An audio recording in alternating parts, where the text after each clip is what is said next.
ஆக பரிசுத்தவானுக்கு ஏற்றபடி நீ நடக்கணும்னா, பரிசுத்தவதிக்கு ஏற்றபடி நீங்கள் நடக்கணும்னு சொன்னா என்ன செய்யணுமா? அடுத்த வருஷம் சொல்கிறது பாருங்க. பரிசுத்தாவிக்கு ஏற்றபடி நாம் என்ன செய்ய வேண்டுமா?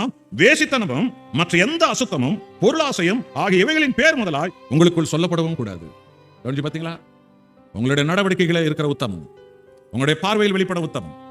ஒருவேளை சில சகோதரி இடத்துல ஒருவர் தனிமையில பேசுறாரு, ஒரு வாலிப பொண்ணு கிட்ட ஒருத்தர் தனிமையில பேசுறாரு, ஒருத்தரோட பேசும்போது இருக்கிற அந்த உத்தமம், அந்த பரிசுத்தம். பாத்தீங்களா?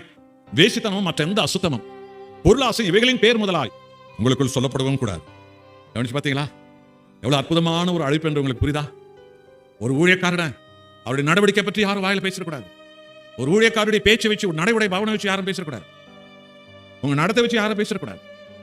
உங்களுடைய நடவடிக்கை குறித்து ஒருத்தர் பேசக்கூடாது. உங்களுடைய செயல்பாடுகளை குறித்து ஒருத்தர் கேவலமா மட்டமா பேசக்கூடாது. பொருளாசை குறித்து இந்த ஊழியக்காரனா, ஐயோ தெரியாதா உங்களுக்கு, இந்த ஊழியக்காரன் உங்களுக்கு தெரியாதா, இந்த ஊழியக்காரன் தெரியாதா, இப்படி எல்லாம் இன்னைக்கு யாரும் பேசக்கூடாது.